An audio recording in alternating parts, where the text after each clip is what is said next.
Guys toxic കണ്ടു. So പറയാനുള്ളതെന്ന് വെച്ചാൽ ഫസ്റ്റ് ഹാഫ് നല്ലോണം എടുത്തു വെച്ചിട്ടുണ്ട്. പക്ഷേ ഫസ്റ്റ് ഹാഫ് ആ ഫീമെയിൽ ലീഡ്സായ കിയാര, നയൻതാര, പിന്നെ വേറൊരു നടിയും കൂടി ഉണ്ടായിരുന്നു. പുള്ളിക്കാരി അടിപൊളിയാണ്. പക്ഷെ അവരുടെ ക്യാരക്ടർ സെക്കൻഡ് ഹാഫ് തന്നെ കൊണ്ടേ കളഞ്ഞുകൊണ്ടാണ് സെക്കൻഡ് ഹാഫ് തൊട്ട് പടം ഭയങ്കരമായിട്ട് എന്താ പറയുക അടിയിലായി പോയത്. ആ സമയം ഇവർ കുറച്ചുകൂടെ ബെറ്ററായിട്ട് എഴുതിയിരുന്നെങ്കിൽ കുറച്ചുകൂടെ നന്നായിരുന്നു. ആ ടിക്കറ്റ് എന്നുള്ള യാഷിൻ്റെ ഒരു കഥാപാത്രമല്ലേ, ആ ഒരു കഥാപാത്രത്തിനെ അവർ കൊണ്ടുവന്ന് എത്തിച്ചത് വല്ലാത്തൊരു അവസ്ഥയാണ്. കാരണം അവസാന നിമിഷം ഒരു ഹൈ കിട്ടിയതാണ്, പക്ഷെ അത് കൊണ്ടുപോയി കുറച്ചുകൂടെ താഴേക്കാക്കി അവർ കളഞ്ഞു. പക്ഷെ എന്നാലും വെർത്ത് എന്ന് പറയാനില്ല. എങ്കിലും ഒരു കഥ എന്ന് പറയുമ്പോൾ അതിൻ്റെ ലെവലിൽ കുറേ മാറ്റങ്ങൾ വരുത്തേണ്ടതുണ്ടായിരുന്നു. ഒരു അച്ഛൻ മകൻ പ്രതികാരം എന്നുള്ളതിന് ഉപരി ഇവിടെ ആ ഫീമെയിൽ ക്യാരക്ടേഴ്സിന് തന്നെ ലീഡ് റോളാക്കി ചെയ്തിരുന്നെങ്കിൽ ഒരുപക്ഷെ ഈ പടം നല്ല ഹൈ ലെവലിലായേനെ. കാരണം എൻഡ് വരെ ആ ഒരു ഫീമെയിൽ ലീഡ് ക്യാരക്ടേഴ്സ് ഉണ്ടെങ്കിൽ തന്നെ പടം ഹൈപ്പിൽ മൊത്ത പ്രകടനം കാഴ്ചവെച്ചാണ്. ഫീമെയിൽ ക്യാരക്ടേഴ്സ് അവരെ വെച്ച് നോക്കുമ്പോൾ അത് കുറച്ചുകൂടെ ബെറ്ററാക്കി തന്നെ ചെയ്തിട്ടുണ്ട്. പിന്നെ ആ ക്യാരക്ടർ കുറച്ചുകൂടെ റൈറ്റിങ്. കാരണം നയൻതാരേൻ്റെ ക്യാരക്ടറും സഹോദരിയാണ് യാഷിൻ്റെ. പക്ഷേ എങ്കിലും ക്യാരക്ടർ കുറച്ചും കൂടെ ഡെവലപ്പ് ചെയ്തിരുന്നെങ്കിൽ അടിപൊളിയായിരുന്നു. പിന്നെ കിയാര അതിലൊരു മെയിൻ കോറായി വരേണ്ട ഒരു ക്യാരക്ടറാണ്. ശരിക്കും പറഞ്ഞാൽ മെയിനായിട്ടുള്ള ഒരു ക്യാരക്ടർ കിയാര വരേണ്ടതായിരുന്നു. പക്ഷേ എങ്കിലും സെക്കൻഡ് ഹാഫ് കൊണ്ടുപോയി, ഞാൻ പറഞ്ഞില്ലേ നേരത്തെ പറഞ്ഞ പോലെ സെക്കൻഡ് ഹാഫ് കൊണ്ടുപോയിട്ട് അവസാനം കിയാര ഒരു പെർഫോമൻസ് ഒക്കെ ആണെങ്കിലും ഒരു വേസ്റ്റായി കളഞ്ഞു എന്ന് തന്നെ പറയാം. സർക്കസ് കൂടാതെ എന്തിനു വന്നു ഏതിനു വന്നു എന്നൊന്നും മനസ്സിലാവുന്നില്ല. പക്ഷേ എങ്കിൽ ആ സർക്കസ് ചുറ്റി പറ്റിയുള്ള ഒരു കഥയായിരുന്നെങ്കിൽ തന്നെ ഈ ഒരു പടം ഏകദേശം ആ ടിക്കറ്റിനെ വെച്ച് കുറച്ചുകൂടെ നന്നായിട്ട് പറയുമായിരുന്നു.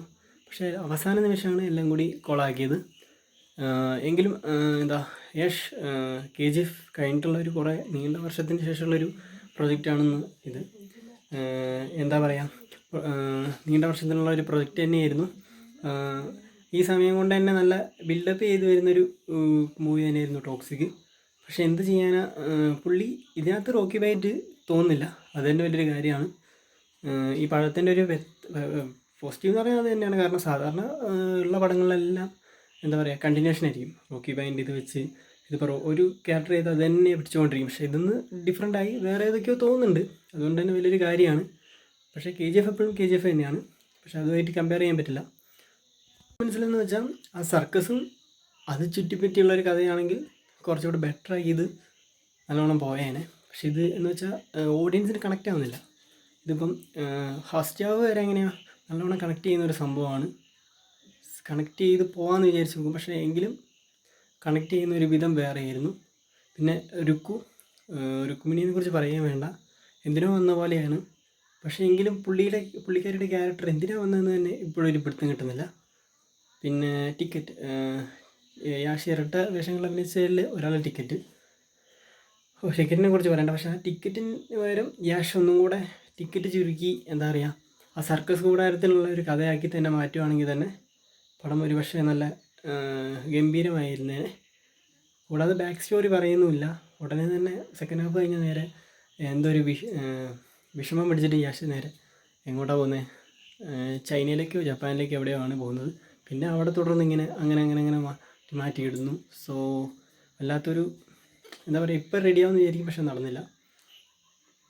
അങ്ങനെ ഒരു വിധത്തിലാണ് എത്തിച്ചേക്കുന്ന കഥ. പക്ഷേ ഞാൻ പറയുന്ന പോലെ സർക്കസ് കൂടാരത്തിൽ നയൻതാര യഷിനെ സഹോദരി ആവാണ്ട് ചെറുപ്പം മുതൽക്കൽ തന്നെ കൂടെയുള്ളതും കിയാരയും കൂടെയുള്ളതും തുടർന്ന് അവരെ ചുറ്റിപ്പറ്റിയുള്ള കഥകളും അങ്ങനെ പ്രണയത്തിലാവുന്നതും ആ ഒരു രീതിയിലായിരുന്നെങ്കിൽ കഥ കുറച്ചുകൂടെ ബെറ്റർ ആയേനെ. ആൻഡ് ടിക്കറ്റ് എന്ന് പറയുന്നത് ഇരട്ട വേഷത്തിന് പകരം യഷിനെ തന്നെ ടിക്കറ്റാക്കി മാറ്റി ഒരു നല്ലൊരു രീതിയിൽ ജോക്കറിൻ്റെ സ്പേസ് കൊടുത്തിട്ട് അവസാനം അങ്ങനെ എല്ലാം എന്നുള്ള രീതിയിൽ ആക്കുമായിരുന്നെങ്കിൽ ഒരുപക്ഷെ പടം കുറച്ചുകൂടെ ബെറ്ററായിട്ട് നല്ലോണം ആയേനെ. കാരണം അത്രയ്ക്കും നല്ല സ്പേസ് ഉണ്ട്. പക്ഷെ സ്പേസിനനുസരിച്ചൊന്നും കാണിച്ചില്ല. അതാണ് വേറെയുള്ള എന്തൊക്കെയോ അഡൾട്ട് ഓൺലി ആക്കിയത് കൊണ്ട് തന്നെ ഭയങ്കരമാണ്. പൊതുവേ ഭയങ്കര ടോക്സിക് ആയിപ്പോയെന്ന് തന്നെ പറയാം. സോ യഷ് പ്രഭാസിനെ പോലെ എന്തായാലും ഓവറാക്കി വെച്ചിട്ടില്ല. എങ്കിലും കഴിയുന്നത്ര പുള്ളീൻ്റെ പരിപാടി ചെയ്തു. എങ്കിലും ഇത്രയും നല്ല സ്റ്റാറിന് കിട്ടിയിട്ട് കൊണ്ടേ കളഞ്ഞല്ലോ എന്നുള്ളൊരവസ്ഥ. അതാണ് പടത്തിലുള്ള ഒരു മെയിനായിട്ടുള്ളൊരവസ്ഥ. ഈ യാഷ് പടമൊന്നും ചെയ്യില്ല എന്നാണ് പറഞ്ഞത്. പിന്നെ രാമായണത്തിലുള്ള ക്യാരക്ടർ എന്താണെന്നൊന്നും അറിയില്ല, പക്ഷെ നല്ലതാണ്. ഇതിനേക്കാളും ബെറ്റർ ആയിരിക്കും, അതിനകത്ത് നല്ലോണം ചെയ്തിട്ടുണ്ടെന്ന് തോന്നുന്നു ട്രെയിലറൊക്കെ കാണുമ്പോൾ. പക്ഷേ ടോക്സിക് അത് വല്ലാത്തൊരു ഇതായി പോയി എന്ന് തന്നെ പറയാം. പക്ഷേ ശരിക്കും ഒരാഴ്ചക്കുള്ളിൽ തന്നെ പടം പോകാൻ ചാൻസ് ഉണ്ട്. കാരണം ഇങ്ങനെയാണ്. കാരണം സെക്കൻഡ് ഹാഫ് ഒരു ഹൈപ്പ് വരുന്നില്ല. ഫസ്റ്റ് ഹാഫ് എങ്ങനെയെങ്കിലും നമുക്ക് ഓക്കെ, പക്ഷേ സെക്കൻഡ് ഹാഫ് തൊട്ട് ഇങ്ങനെ എന്താ പറയുക, ഒന്നുമില്ല. കുറേ ഹീറോയിൻസ് വരുന്നു, പിന്നൊന്നും പറയണ്ട. അവസാനമാകുമ്പോൾ കുറേ ചിരിയാണ് വന്നത് ക്ലൈമാക്സ് ആയപ്പോഴത്തേക്ക്. സാധാരണ വേറൊരു ഫീൽ വരുന്നില്ല. അവസാനം വേറൊരു ടൈപ്പാക്കി കളഞ്ഞു. മൊത്തം എന്താ പറയുക, യാഷിൻ്റെ ഒരു മനസ്സിൻ്റെ ഉള്ളിലുള്ളൊരു കഥ പോലെയായിപ്പോയി. So toxic is always toxic. പകുതി മുക്കാലും റൊമാൻസിന് പകരം കുറേ ബോൾഡ് സീൻസാണ് കൊണ്ടുപോയി വെച്ചേക്കുന്നത്.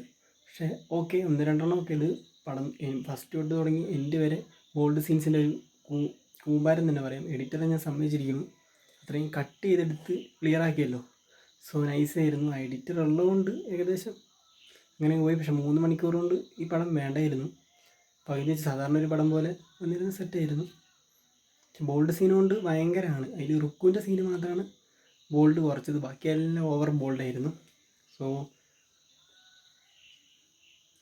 ടോക്സിക് എന്താ പറയുക, പറയാനില്ല.